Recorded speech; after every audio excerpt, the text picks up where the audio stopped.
I think you still draft Saquon. I think this is the year where the Madden curse actually gets overturned. I don't want the number one pick. I think Saquon jumping backwards is a good, a little bit of a sign that the curse is being reversed. I don't want.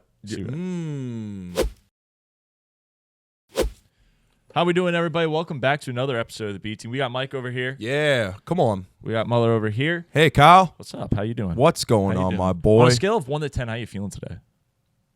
I feel good. Yeah. I get like an 8.8. 8.8? Yeah, I feel good today.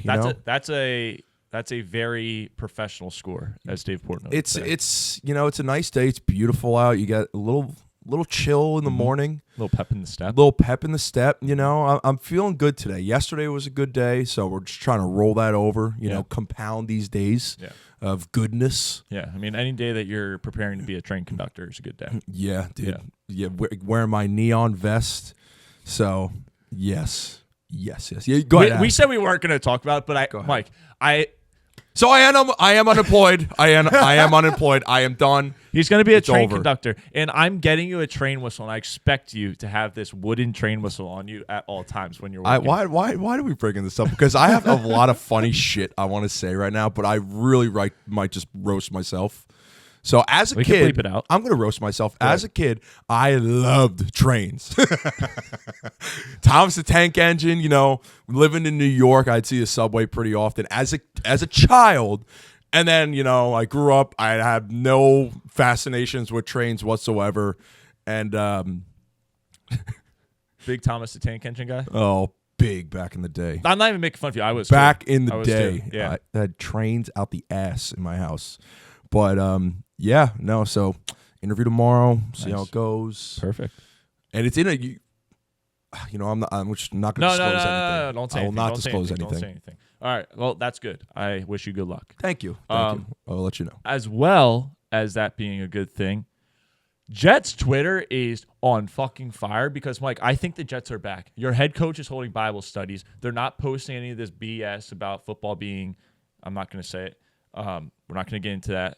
But Fields is having a great time. There's a big smile on his face. The defense looks strong. They look fast. You have a quarterback that looks like he actually wants to be there and play football and enjoy the sport that everyone loves. And then also on top of that, the double tight end era is here. It's just here. It's fantastic. We're at the cycle now where it's, okay, A+ draft grade because they have so many picks and you can't really frig it up. Now we're at the OTAs, and the hype is starting to get it. We're not at the peak Jets level yet until training camp. That's where we're like, we might win 14 games. But Mike, I think this is even better this year because usually from January until now, there's just storylines coming out of the Jets, out of left field, here, there, everywhere. Right? There's nothing.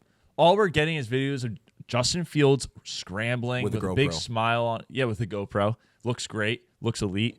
And the arm looks good. You got Tyrod Taylor throwing check downs, perfect from the backup, scoring touchdowns. The defense is fast, like I said.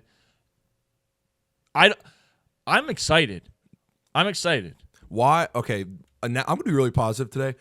I love that. I love that for you. Be positive. Yes, because be positive. And I feel like where the Jets are at the moment. I saw a stat. They have the highest percentage of least returning players on the team throughout the whole league, and I think it's at 58%. Yes. There is no drama. When we went through this Rodgers era, we were constantly on all of these, ESPN networks, every single network. We were a headline, and it was too much. And the Jets are historically known to, be an underdog and not be on the headlines. And I'm glad we aren't, because this is a team now where we have what we have.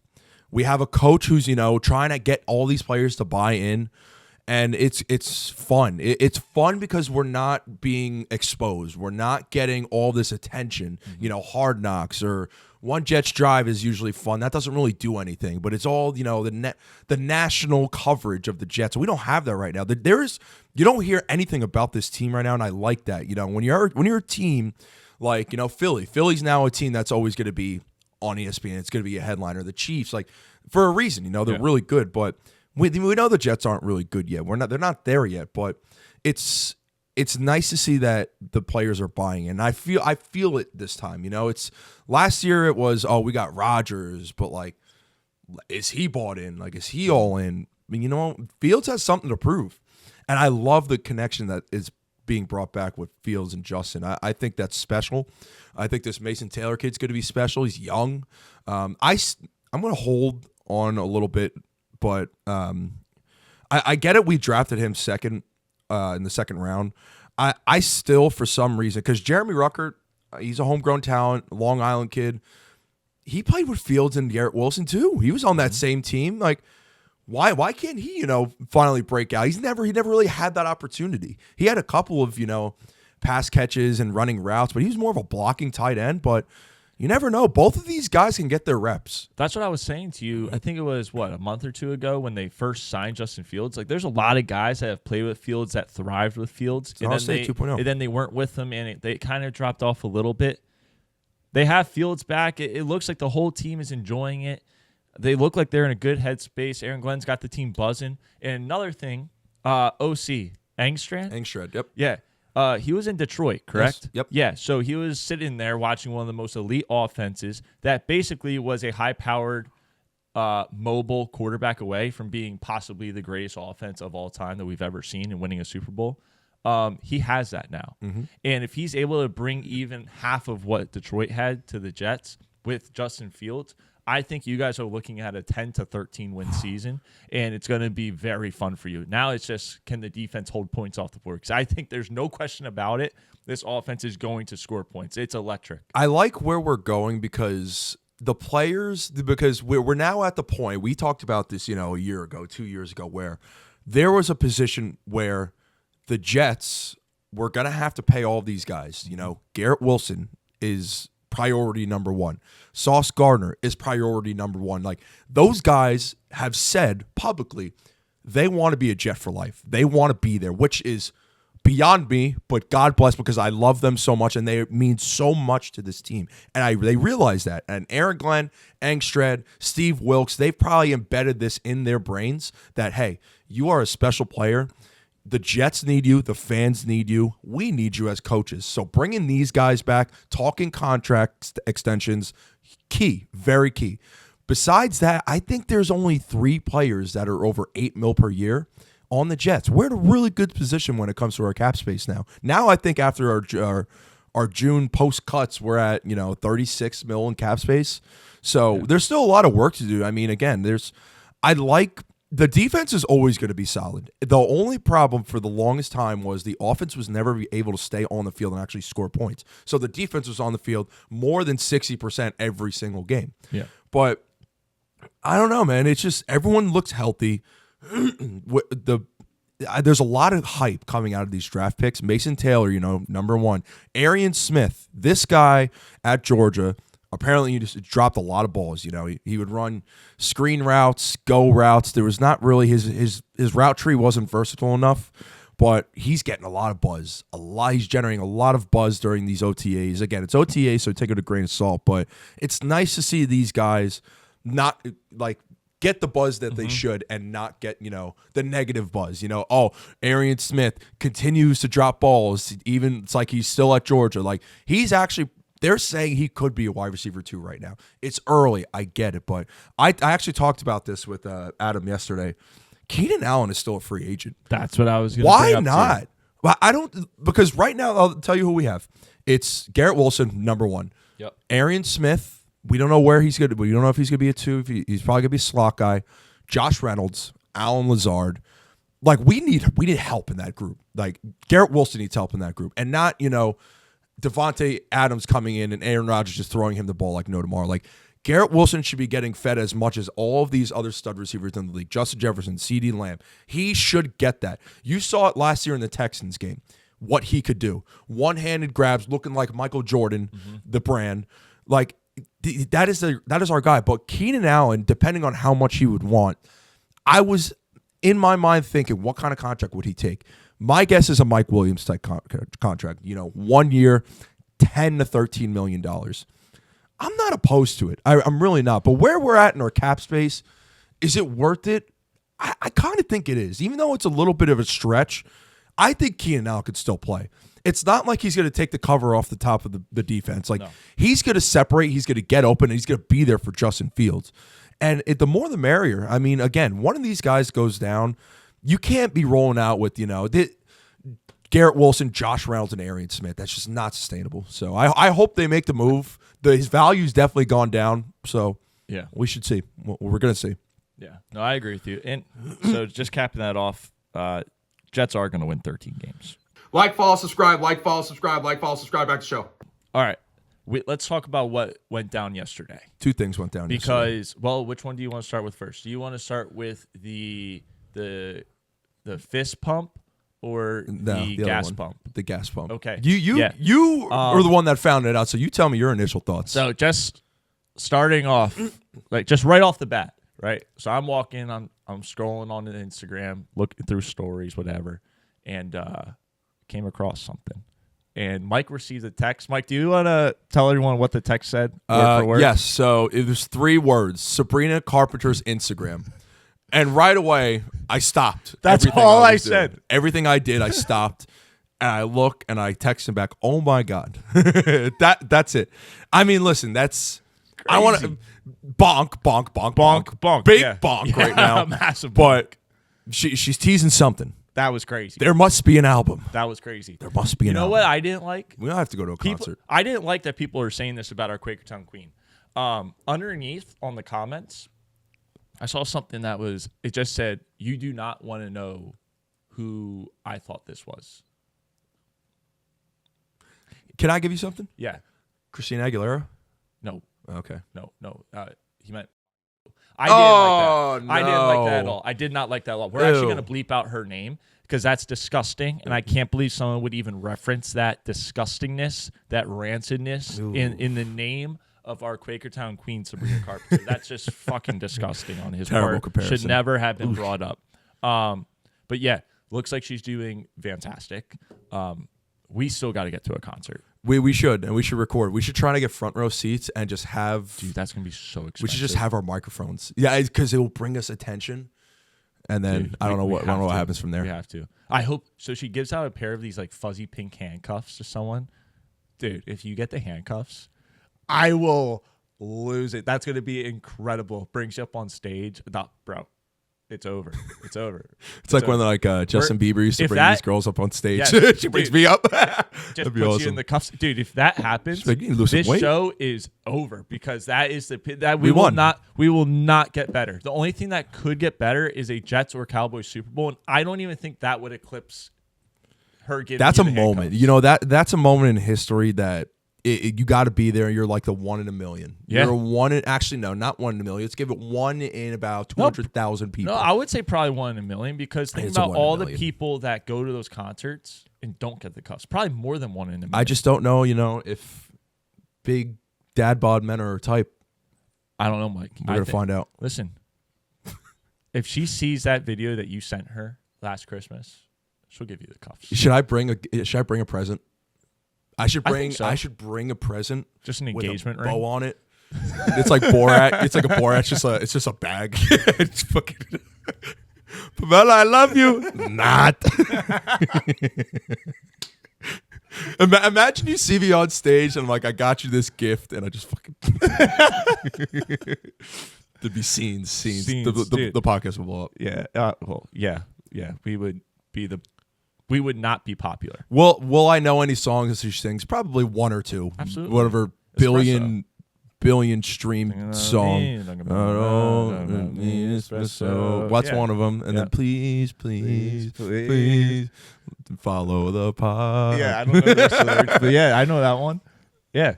I'll bring a present. We'll prepare. We'll make sure. No signs. I will have a gift in hand. I will hold it up like this. So the guys who just hold the signs like Starbucks should be canceled or some shit like that. I'll just have my present up here, and I won't stop. What's the one from her Christmas special? Which also, if you haven't watched the Christmas special, highly recommend. Did you watch it with Lex? I forced her to watch it. You forced her to watch it? Yeah, I was the one that, dude, I was sitting there. It didn't start on time. I was kind of pissed. So it started like 10 minutes late, and I was just sitting there. I had popcorn made. Like, I was hyped. I had a little hot coat. It was great. Great night. Just try to hype me up. There was a song. You're going to know this song, too. I'm pulling it up right now. By Sabrina? Yeah. 1 sec. This song. This song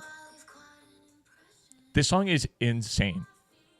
Like, have you ever listened to the words of this song? No. Taste? Dude, it's crazy what she says in this song. It's She's not getting canceled for it, so. No, that's what I mean. Like, if Bonk, Sabrina, if bonk. she doesn't get canceled for this, like, we should never be canceled. Bonk.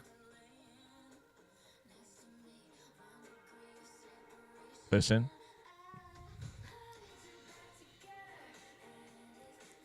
It's kind of a jam, dude. Oh. Crazy. Like, is that not a crazy line? A taste of you? No, like, you're gonna have to taste me Bonk. kissing you. Bonk. Bonk. Crazy. Bonk. This song alone, we should never be canceled. I love it. Big Town Queen. She's smart though because she rolls with it. Like she Absolutely. knows. It's not like, oh, you said this in your song. And I'm like, oh my God, I didn't mean that. She's like, yeah. This is yeah. I did. No, I know. And you know the ones that like the videos come out and it's like the crazy dancing? Yeah. That's this song, I'm pretty sure. Oh. Isn't it this one? I don't know. Oh, that beat though. Yeah, that's good. That's good. In other news, Sydney Sweeney is now single. And she's selling soap from her bathwater. Are they sold out yet? They have to be. Have to be. Like the song's just, it's a jam. Oh yeah, this is the cringe one where she goes. Have you ever tried this one? Yeah, dude. Oh my God. Crazy. What the fuck? I don't know how we got to this point. Have you ever tried this one? Have you ever tried this one? That's our quick talk. Now let's pivot to the other thing that happened yesterday that we wanted to talk about. Don't The give me chess the floor, match. Like, this is just a complete 180 from what we were just talking about. This is like What's his name? Magnus Carlsen. All right, give me Dude. the floor here. I got you. That was crazy. So, how do all you right. react like that? Nah, I'm gonna tell you why. So I'm pulling up the video. if you guys don't know, like a lot of my really close friends know this. I think you know this too. I have a weird fascination with chess. I love chess. I've loved it probably since I was a kid. Like I've loved chess. All my buddies know, Pino, Logan, Tone, like they know that I love chess. It's like a fucking weird fascination of mine. Magnus Carlsen is probably the best chess player that to exist. He has more championships than any of your teams combined. Anyone that listens, both of us, Grandmaster, 2,800 level. Like he is prime Magnus Carlsen. He always wins. Yes, he will lose at times, but it's rare. Yeah. He's played a match against Gukesh, a guy from India, 19 years old, had some blunders back in the day, but he is now, he's coming up and he's a world champion essentially. So they played yesterday and Magnus was probably at a 95%. Wait, this chance was to win. in Norway? This was in Norway, yes. This is the That's Norway so World embarrassing Championships, for him. and That that was is at his home? hometown, yes, Fuck or his home me. country, I should say. But he had a 95% chance to win. He is known for his end games. Magnus Carlsen, when it comes to end games, it's you have a couple of pawn pieces, your king is still up, and you maybe have 2 to 3 of your specialty pieces, whether it be a rook, bishop, knight. Queen's probably out of the picture based off queen trading. Magnus blundered, which means he made a massive mistake, and that doesn't happen. So that massive mistake where then rook took the knight, king took the knight, or king took the rook. So it was really just like one-off pieces, and Gukesh beat him at his own game, gave him a taste of his own medicine, pretty much put him in a checkmate. Mm-hmm. Boom. It wasn't even a checkmate though, because he had it was e4, king went. I'm gonna put the video in right here. Oh my God.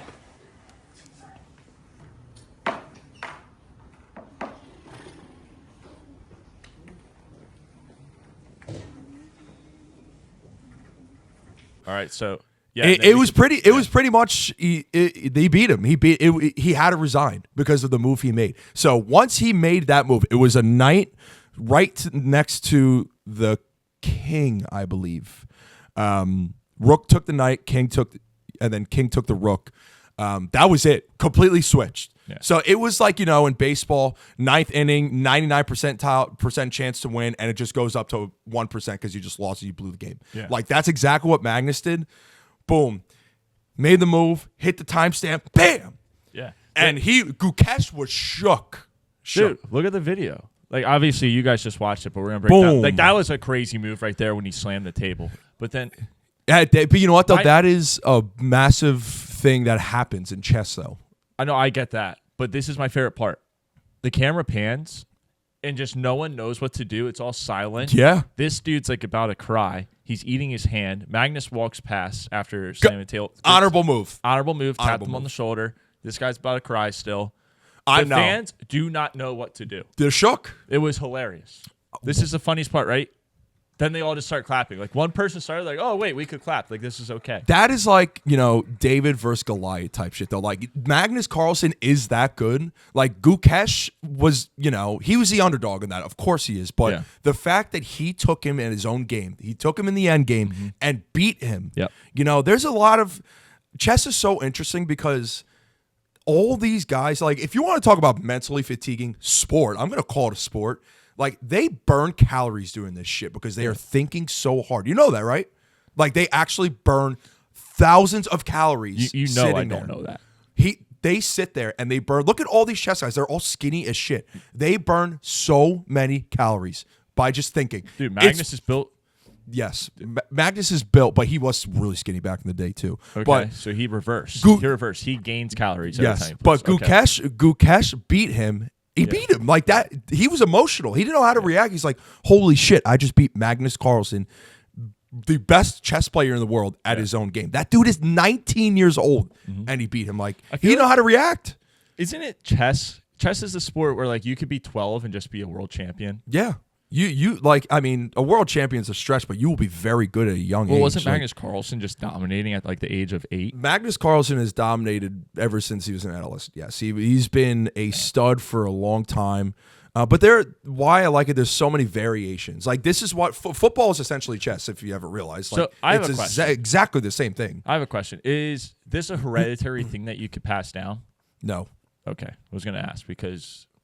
No, you need to be dumb smart for that shit. You need to have calculations out the ass. You need to think so many moves ahead. Like, Are these guys smart enough that, like... They are right, they are very, very smart people. Okay. Very smart. High IQ people. And so we are...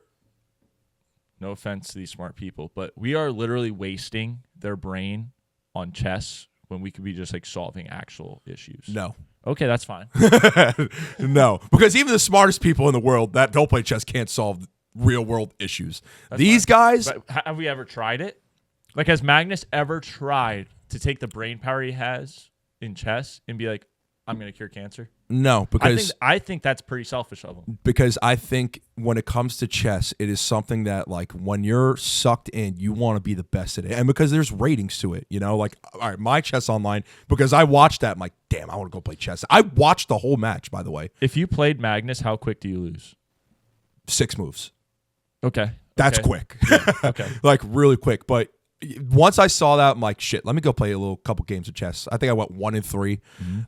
I think I'm at a 980 rating right now. So you could see the difference from 2,800 to 980. At one point, I was like 17. I was like 1,700 rating at one point. Okay, so which is impressive. I don't know shit about chess. Like, when you were explaining the whole thing, I know I was nodding and saying yes. No clue what you were talking You about. want me to teach you how to play chess? No. Why? Because I don't want to. Okay. Like, all right, ready? All right, fair. But let me say something. A lot of these head coaches are probably in the NFL and probably every other sport are probably very good at chess. Look at soccer. Soccer's essentially a chess match too. Football is, I think, so you're saying because I don't do chess, I'm not smart? No, I'm not saying that. I'm saying these coaches, like, sometimes good, sometimes the shit. They probably are fluent in chess, I and want you to teach me how to play chess. Like, you've never seen, these cinema movies and scenes where, like, they're just playing chess against themselves. It's pretty much like, am I fucking smarter than you? Okay. And I think that's what drives a lot of these, grandmasters and shit, because they want to be the best. Okay, they get paid for playing this shit. Sure, it's a board game. How does the ratings work? Because you said he's 2,800. Yeah. You're what, 980? Yeah. Like, do you just get points? You get points based off your wins. It's really just wins and losses. I don't know what the increment is with every win and loss, but so would could I hypothetically, if I just won against a bunch of, like, 8-year-olds that thought they were really good at chess, and I just won against, like, I don't know, I played 3 million 8-year-olds and just dominated them. 6 moves done, 6 moves done, 6 moves done. Could I theoretically get more points than Magnus Carlsen? What's his name? Magnus Carlsen. Carlsen. Okay. Magnus Carlsen, yeah. Yeah, you just have to keep playing them for probably the rest of your life. And never lose. All right, then let's start today. I will teach you how to play. We should do a segment where I will teach you how to play chess. No, that's fine. I want to bring like a board to a park, and I just want everyone that passes me, you can't go past. Yeah, like the New York Hustlers, the Street Hustlers. Yeah, and I want to play all of them. I don't care if I lose.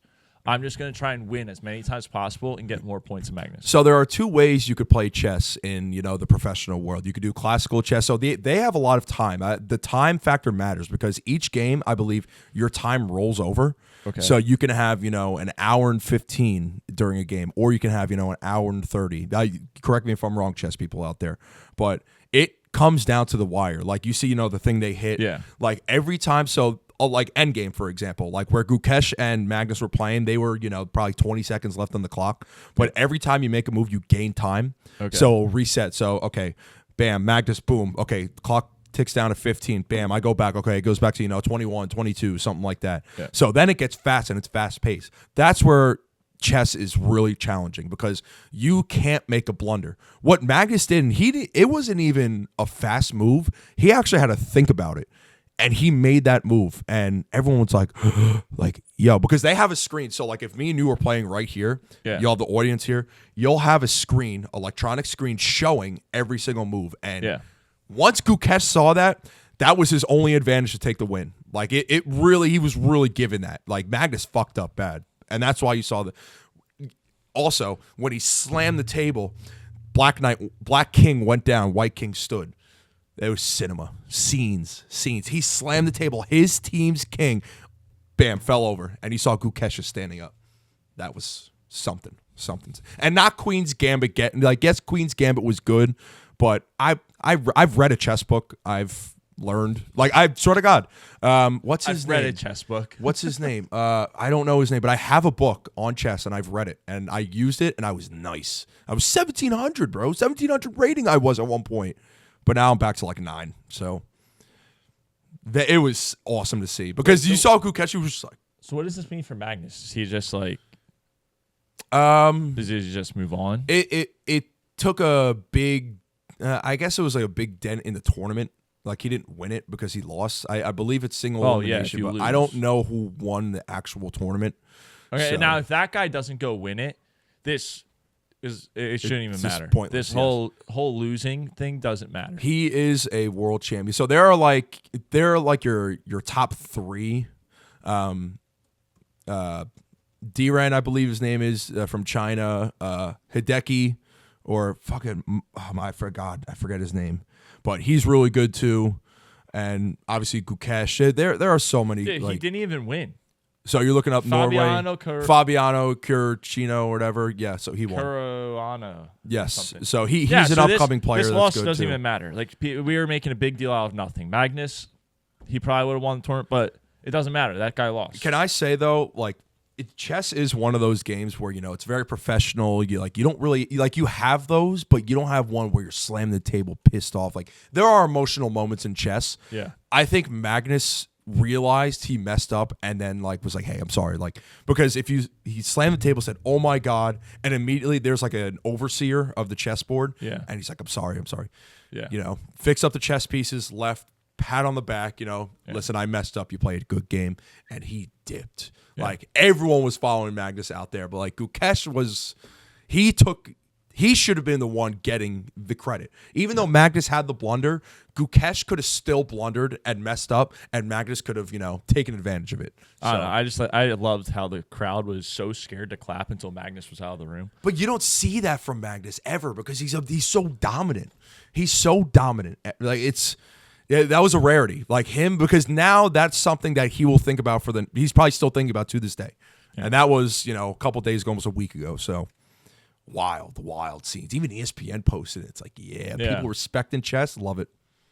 So yeah, I'll teach you. I'll show you. I'm serious. I want to get more points than Magnus. I'll show you right now if you had a chessboard.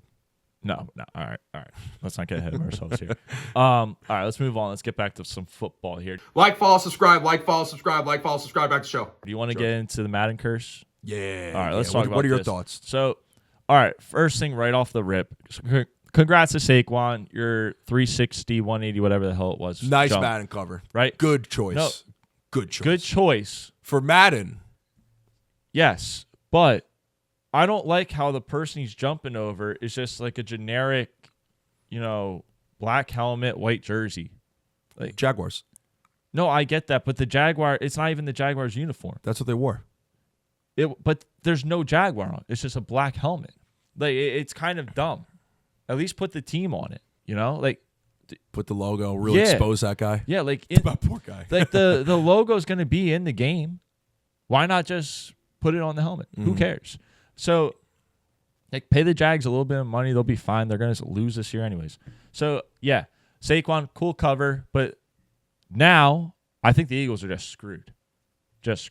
Because the Madden curse does exist. You look at last year, you had Christian McCaffrey injured. 49ers sucked ass. Then you go to the year before that, Josh Allen. Good. Did not win. Then you go to the year before that, Madden edition, right? You had Tom Brady, Patrick Mahomes. Brady retired. Bad. Mahomes didn't win that year. Mahomes also didn't win. Bad. Then you had Lamar Jackson. Cool. Lamar, you're on the cover. Didn't win. Didn't win, obviously. And then you got Mahomes, 2020. Did not win. Did not win. Then you go before that, Antonio Brown, 2019. Steelers, CTE. Bad. Did not win. And then you got Tom Brady, 2018, GOAT edition. Win? Maybe? Did he win? Who won that year? You have to look up 2020 as well. Who won in 2020? Now this is going to bug me. No, 2018 Super Bowl. Eagles beat Patriots. That you're was right. that was that 2020 was it Bengals then- Rams? 2020 was Chiefs over the 49ers. Oh no. So So Madden curse got that broken. was one time, right? Then 2017 Gronk spike. I believe he got injured multiple times that year. Okay. Not good for the Bad. program. Then you had Odell Beckham Jr. 2016 Boat with the picture. catch. What? Picture on the boat. Yes, boat next year. Bad. Then you had what's his name? Richard Sherman in 2015. Bad. Either won or got blown out in the playoffs or the Super Bowl. I'm pretty sure they just got destroyed, right? Was that the Peyton Manning year? Let's see here, 2015. No, that felt a long time ago. New man. England Patriots defeat the Seattle Seahawks. Oh yes. Yep. Oh, off the crazy Super Bowl. I didn't even watch that Super Bowl. I forgot about that. That's I had a crazy. tournament. Oh, here we go.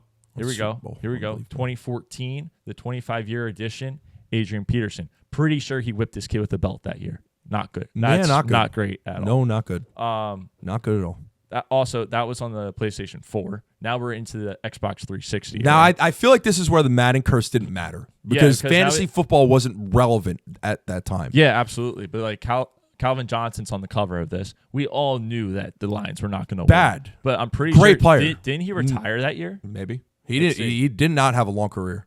Let's see. When did Megatron retire? 2016. Nothing was All right, happening. so That might have been didn't the matter. Yeah. one-win team. Then I'm going to show you this picture. Let me Palomalu, Fitzgerald, let me know if you know who this is. Payne Ellis. Okay, that was pretty good. Payne That Ellis. was pretty good. Yeah. All right. Oh, bust after that. Bust after that. Drew Brees, 2011. Probably really good, but did not win. Let's see. Green Bay defeats Pittsburgh at Jerry World. Hurricane Katrina. Not great. good. And then you had Palomalu and Larry Fitzgerald Fitzgerald. coming off the Electric Super Bowl. Super Bowl. So Electric. That nothing was happened that year. What Then a you great had- Super Bowl. now 09. Brett Favre. Yeah. All right, now keep going. Wait. Don't even tell me. Let me see if I can figure it out. Oh, wait. 08. Was that Vince Young? Yup. Okay. 08 was Vince Young. 07. 07, Ray Lewis. Ooh, no. Michael Sean- Vick. Ooh. Sean Alexander. Yep. Okay. All right. Now 06. 06. You're not going to get this one. Not Vince Young. No, Vince Young was only on it. Ed Reed. No. Ray Lewis. No. 06. You're in the wrong division. Wrong conference. Wrong conference. So it's NFC. Michael Vick. Nope. Oh, man. Similar. Quarterback? Yep. In the NFC. McNabb. Donovan McNabb. Okay, yep. I knew it. I knew it. 05. Sean Alexander. No, we just had Ray Sean Lewis. Alexander. Yes, there you go. Michael Vick was 04. Michael Vick was 04. Well done. Now, 2003. 03. Come on, dude. Think about it. Greatest show on turf. Steven Jackson? No, Marshall Falk. Marshall Falk. Okay, and then okay. 02. If you get this one, come on. Ben Roethlisberger. No, right position, wrong conference. Wrong conference. Right region. The North. Come on. Brett Favre again? No, but that was his last team. Keep it going. That was his last team. This was his last team. I don't know. Dante Culpepper. Dante Culpepper. Yeah. Damn, I thought All right, I was going to say it too. 01. I'll give you a good hint here. It's a Titan again. Eddie George. Yeah. 2000. I don't know. 2000. It's the first one. It's 2 years old. John Madden. Yeah, there you go. Very nice. All right, not bad. I said wasn't bad. Steven You got- Jackson out you got most of them. out of the blue. Yeah. Shit. Yeah. But ultimately, like when you look at from basically 2012. between 2010 to 2013, something happened with Madden. Yes. You know, like I don't know if it was the transition from, Xbox kids to PlayStation kids, but it seems to me like that has to be the case. The moment that the PlayStation became like a super powered engine with Sony, the curse was there. Every time that someone went on that cover, something bad happened or they lost the Super Bowl outside of Patrick Mahomes in 2020, which good for him, but every other year has just been absolute misery. So let's address the elephant in the room then. So we now know that Saquon is the cover of Madden 26. Yes. If you have the number 1 overall pick in your fantasy leagues, are you drafting him? Yes. No, I'm not. I think you still draft him in the hopes that here's why. There's a curse. We No. just talked about it. Yeah, I know, but there's a lot of curses that the Eagles are dealing with because not only did they, win the Super Bowl and now they have to play the Cowboys in week 1 and lose, but they won the division last year. No one repeats. You got the guy on the cover, right? Curse. That's another curse. How many curses can a team really before it just is like a reversal? Tush push ban, Tush push NFL ban. targeting Philly. Yep. Like there's so many things against Philly. A lot of negatives could equal positive. Yeah. You know what I mean? 76ers. So I think you still draft Saquon. I think this is the year where the Madden curse actually gets overturned. I don't want the number 1 pick. Saquon jumping backwards is a good, a little bit of a sign that the curse is being reversed. I don't want Things to think about. I don't want the number 1 draft pick in any league. Because that is the decision. There's 3 people that I would decide to choose. It would be obviously Saquon, Bijan and Gibbs, not Josh Allen. One of those 3 would be my go-to guy. Maybe A-Chain, maybe. I think it's a little too high. Number 1 for A-Chain, but I think he's going to be a really good player in this league. I would say either Bijan or Gibbs. You know what you're getting. PPR, Saquon, again, you just don't follow the Madden curse. You don't follow it. Just stay away, especially running backs. So, you hate to see it from, a guy that we love and we want to see succeed. But it just, sometimes you just got to, there's some magic out there that, makes shit happen. And I'm praying it doesn't. Yeah. But for the sake of my safety in my leagues that I have a lot of money in, I will not be taking Saquon first. Oh, that's fine. I mean, there's going to be a lot of people that are riding with you on that. But let's stay in the running back department. I know you want to get into this, and you have a lot of info on it. Yeah, let's talk about these rookie running backs and where they stand after these OTAs. Sure. First week of OTAs. So, obviously, this is the time where you're seeing a lot of these guys in action, not hitting yet, but they just got the helmet, shoulder pads on, mostly just the helmet. And you're seeing them run these drills. You're seeing what they drafted, what they could become. A lot of hype around every single running back that was drafted in this past class. Even some of the guys that were not even mentioned. Dylan Sampson's another guy with the Browns, that could be an actual pretty decent player and could be getting a lot of time in Judkins' role. Quinshon Judkins is getting a shitload of hype. Besides the quarterback story that's been going on there, he looks twitchy. He's getting, compared to Kamara and Gibbs, even at his size, being a bulk back, being a power back. So he's getting a lot of hype. There was a lot of pushback on the offense that he was getting drafted to. The Browns, what do they have? Who's their quarterback going to be? How is their O-line going to hold up? So there are a lot of questions on that team, but I still like, Quinshon Judkins is a guy that you just take him and you just hope for the best because he's going to get your goal line touch. He's going to get you those 6 points, when it matters. Travion Henderson is another guy that's probably going to overtake Ramondre Stevenson's role pretty quickly. Burst, power, speed, can just, take the top off the defense and can just blow up a play. He fits what the Patriots want. And I think he's going to be really good for a long time. And that's just based off what I've seen from him as a player at OSU. Caleb Johnson's another guy. He's actually focusing on his pass pro a little bit more. Is he the one out of Iowa? He is. All right. So that's a guy. So when in my one draft that I had pick 7, I believe.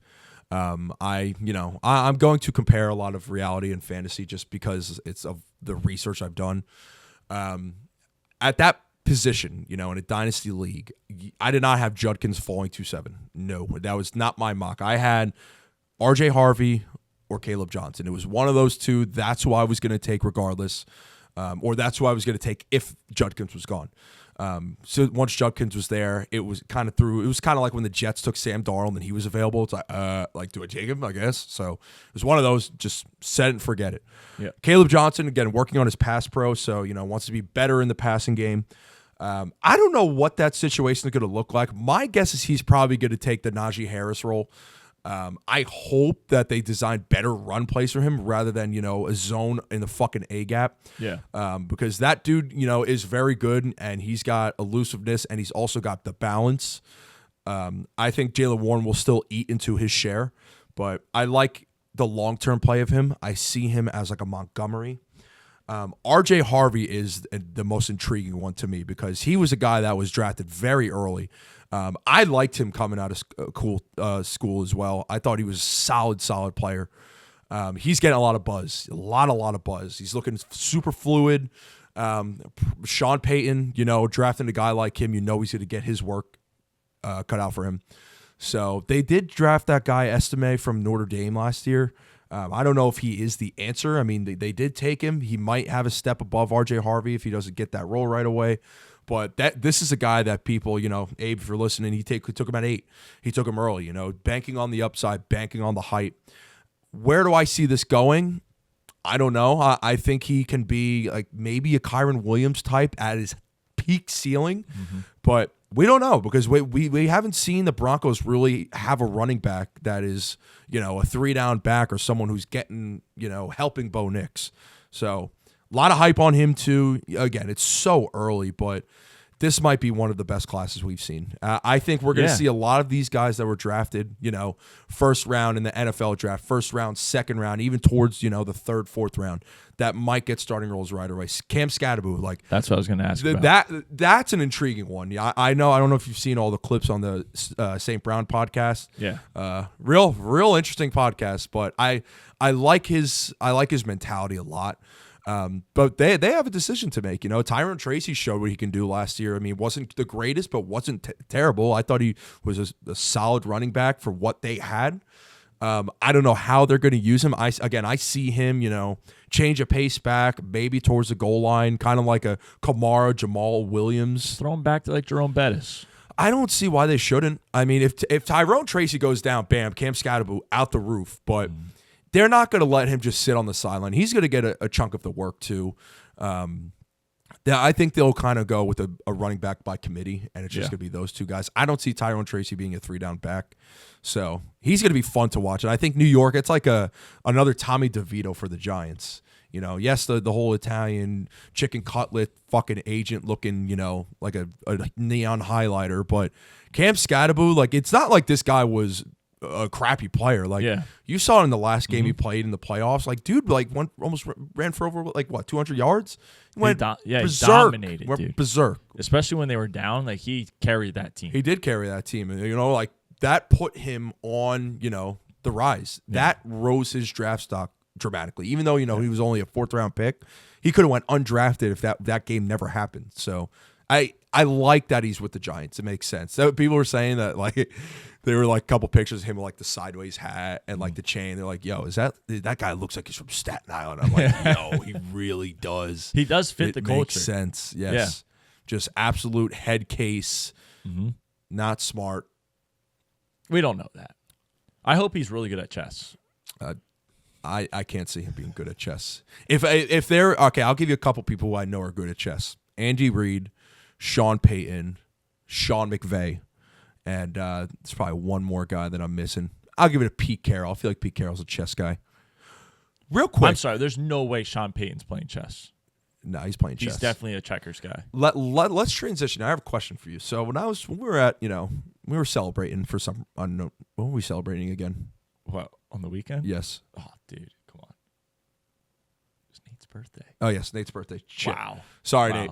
Love you, guy. Yeah, I even bought him a shot. We had a slight conversation about some football, and he said, he thinks the Raiders can win 8 to 9 games. 8 to 9? 8 to 9 games, and he said, don't sleep on Geno Smith. Don't sleep on the combination with Pete Carroll and Geno Smith. Yet they just drafted Ashton Genty, top back in the league, solidified. They still have the number 1 tight end in the league in Brock Bowers. They have Jacoby Myers, who's a solid receiver too. And now they just drafted Jack Best, who could maybe fit the role. Where do you think the Raiders are going to end up this year? 8 to 9 games. 8 to 9 wins. And listen, hey. I'm going to try and find him in here. Okay. I'll do my best. Let's do it. I'll do my Okay. best to try and find him. But, like, remember who they have now. They did lose some players, but they have revamped the offense. They brought Pete Carroll out of his retirement home. Geno Smith. Brought Geno Smith. Jack Best, who, Geno Smith had his revitalization like Sam Darnold had, but he also probably should be retired. And then who else did you just say? Ashton Genty. Okay, sure. So you have one young whippersnap who's dependent on the passing game being mildly okay. And we're hoping that Geno Smith can make that happen without DK and JSN and Lockett. Yep. Right? We're hoping that without that trident of 3 outside, we're hoping that Ashton Genty is going to have some sort of run game. So that's great. And this is not Boise State anymore. So it's not just, we're just going to run him up the middle and let him do his thing. No, he's going to get fucking smashed. All right. So let's find these 8 wins. Let's go. At New England, week 1, L. I love what's happening in New England right now. Vrabel has it going on. He's got the team buzzing. I like where it's at. They got a good quarterback. They got great wide receivers who are locked in, mostly. But I think New England gets that win at home opening day. 1 p.m. That's a great first start for New England. So Raiders already 0-1. First, Los Angeles at home. A 10 p.m. game Eastern time on a Monday night. I can't see them winning it. I think the Chargers come in and they just defeat the Raiders in the Death Star. I'm sorry, Nate. 0-2. At Washington, okay, we're starting 0-3. Great. Chicago, W at home. Chicago is not beating you. I think your team will have too much experience at that point. That's a W. At the Colts. Now, I'm going to put a little asterisk here. If Daniel Jones is the quarterback and throws for more than 225 yards in week 4, I am taking the Colts. If that doesn't happen, all right, so we got to take note of that. If that doesn't happen, the Raiders will win. All right. Okay, so we're at like 1.5. 1.5. Yeah. Versus Tennessee, win. 2.5. All right, at Kansas City, L. No chance. You might get embarrassed. Bye week, tie. You're going to tie the bye week. I don't think anything good or bad happens. Tie the bye week. Versus Jacksonville, W. I think Travis Hunter is going to be terrible. Had a great practice, though. Good for him. 1 out of every 15. Talking about practice. At Denver, L. Versus Dallas in prime time on a Monday night in Jerry World, November 17th, leading up to a nice Thanksgiving break. L. Cleveland, W. So where are we at? 4.5? Gosh, this is going to be hard. At Los Angeles, L. Versus Denver, L. At Philly, L. At Houston, L. Versus New York, Giants. Flex game. Most likely going to be a 1 p.m. game. Week 17. Win, of course. Versus Kansas City. Now, this isn't... I feel bad for Kansas City because this says TBD flex game in Week 18. Let's not disrespect the Kansas City Chiefs. There's no chance that this game gets flexed because Kansas City will either have the 1 seed locked up, the 2 seed locked, 3... They're going to have something locked up there. And the Raiders are going to be at... What are we at? 5.5. 5.5 wins. This game's not getting flex, Raiders Nation. I'm sorry. You're not getting a primetime game. Season's over. You're losing that one as well. Unless, let's put another asterisk here, unless the Chiefs sit absolutely everyone like they did to Cincinnati. All right? So what are we at there? Then that's 6 wins. That'd be 6. 6 wins. All right, okay, 6 wins. So that's not bad, but there's 2 asterisks there. That's it? So, yep, that's it. Yeah. My question is, we're looking at a sweep from Denver and a sweep from LA. You don't think they split with Kansas any City. of them? And Kansas City. No. You think they go 0-6? Yeah. I would give them like a 1-5. You're fielding a beer league team against a bunch of young kids that are in the league now for a few years that are at the top of their game. Bo Nix is working his way to there. Justin Herbert's there. That team's going to be better. You got Patrick Mahomes is there. That team should be good. I know last week we had our moment, but the Chiefs are still going to be good.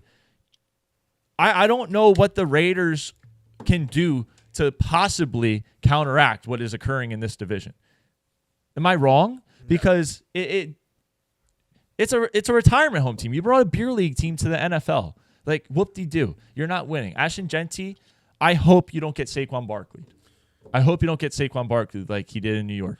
So, even with Pete Carroll, I think is tough. 6 wins. Like, because Pete Carroll can either be, prime Pete Carroll, or he could just be like a bridge fucking manager or coach. Like, they're like, well, is he really determined to get back out there and be the coach who he used to be? That's my biggest question. Because if it was a guy, that if it was like a Bill Belichick that came out of retirement, yeah, okay, maybe my thought process would be a little bit different about the Raiders, but let's not act like Pete Carroll's going to show up and change this whole thing. That's what I'm saying. He went 7-9 2 straight years in Seattle before anything even occurred, and then he went 11-5, 13-3, 12-4, and then slowly dipped after that.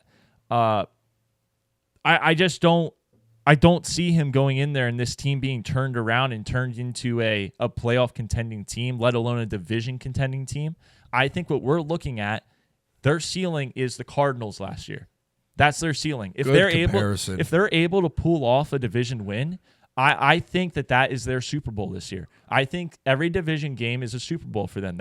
You just want to try and take wins away from those guys so that you're beating up on them so that they aren't ready to make the playoffs when it comes around. Mm-hmm. I think that's your Super Bowl this year. That sucks for Raiders fans, but that's where you're at. Do me a quick favor. Go online, look up the standings from last year, and I have a question. Sure. All right, so make sure you have everyone's record, Yep, I got you. in divisions. If you could choose one team to be worst to first, which team are you choosing? Ooh, good question. Man, that's winning the division. All right, so I'm going to go through all of them because I have my pick. Okay. I know what my pick's going to be, I believe. I'm going to talk it through.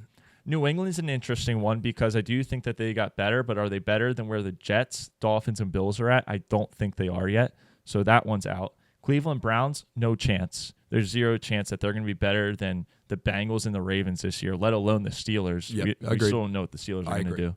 Tennessee, I think Tennessee can be. I think they can do it. I do think that the other 3 teams are going to stay consistent, and Houston is going to bounce back. You would have to think that the wide receivers won't be as injured as they were last year. So I do think Houston still wins that division. We just talked about the Raiders. The Giants, Eagles are too strong. Commanders are too strong. Dallas even's too strong for them. I don't know how many wins the Giants can realistically get. I know a few weeks ago we said less than 4. So I don't see them doing it. Chicago's kind of in that situation that New England's in. Did they get better? Absolutely. I totally think they got better. But are they going to be better than Detroit, Vikings, and Packers? I don't know, because my pick is the Packers to win the division. They were in third with 11 wins last year. Very tough division. I don't see them doing it. The Saints, absolutely not. Carolina's winning that. And then the 49ers. They were 6-11 last year. I think it was... They were last? They were last, and I think it was the best last place finish. They were the best team in the league that finished last place last year, easily. It was just a terrible year for them. And they're bringing a lot of guys back that were injured last year that played key roles. I know they sent a lot of guys out the door. They got Brock Purdy signed. I think that they have some rookies that could make a little bit of noise. I think if there was a team to go from last place to first, it would be San Fran, because they were in last place with 6 wins. First place was 10-7 Los Angeles Rams. Seattle was also 10-7. But let's not act like 10-7 is, not attainable for them. Mm-hmm. I don't think I do think Arizona is going to come in last. I do think Seattle's going to be worse. I know you have your feelings towards Seattle. Seattle's always a wild card. I always think they're a mediocre average team, but still have a decent record. They'll probably be 9-8, something like that. Yeah. And I just think 49ers are going to do it. I think they come in first again. If I was going to pick a second team, I would probably go with the Titans. The Titans. Yeah. Okay. Just because I think Cam Ward is going to change that a lot, but I don't know how much he can change. Yeah. I will disagree with you on the NFC West, and it's a bold take on my part because I'm that high on the Rams. I think their defense is so much better and is so underrated. It's really just, can Matthew Stafford stay on the field? If Matthew Stafford could stay on the field, I think they win it again. Yeah. Tennessee is intriguing. I think that division, clearly the worst division in the league now. That is now the bottom. Your team? Who's your team that you're picking for this? It would either have to be Tennessee or Chicago for me. Okay. I really think Chicago is. I know Chicago is. They're kind of like the Jets, have been the laughing stock of the league for a long time now. But the improvements that they've made, and the second year ascension coming from Caleb Williams, they're loaded on offense and defense. They really have a lot of players. They just never could get the coach right. That was their biggest problem. Them and the Jets are we've talked to Lucas so many times about this, and we would have conversations where we would talk about football. We would talk about how similar these teams are. I think the Bears, because again, yes, that division was very strong. I think the Vikings take a step back, a massive step back. Yeah. Because I don't see JJ pulling out 14 wins like Darnold just did. Yeah. I don't see that happening. I see them as 9-10. Still very good record. Lions, they lose Ben Johnson. They lose a lot of their staff. I still think they would still be my number 1 to win the division, but I would say the Bears, the Packers, they're ascending as well. I think the Bears Packers can are gonna do be it. strong. So do I. I think the Bears are also going to be strong. I think if they could just get their biggest thing are the divisional matchups. If they can, not get swept by the Vikings, if they can maybe sweep the Vikings, if they could take one from Detroit, they could take one from Green Bay. I think they can, start making noise and making a lot of noise. And then Tennessee, just because of shitty division willpower that they have, the Colts, I think, are just getting worse. I like them, and we have buddies who are Colts fans. I just don't see, because they're still trying to figure out what to do with AR, and they need to figure it out now before it's too late. The biggest thing with going from last to first is when you look at this, to win a division, you have to be able to sweep at least one team. Yes. If you can sweep 2, it's almost a guarantee that you're going to be first place, which is when you look at the NFC East, which is a great example of this, one of the 2, Dallas or the Eagles, always sweeps one of the other 2, right? Because they're going to split. So you have to sweep Washington. You have to sweep the Giants if you're going to win the division. So when you look at some of these, can the 49ers sweep those teams? I think they can sweep the Seattle Seahawks this year and the Arizona Cardinals.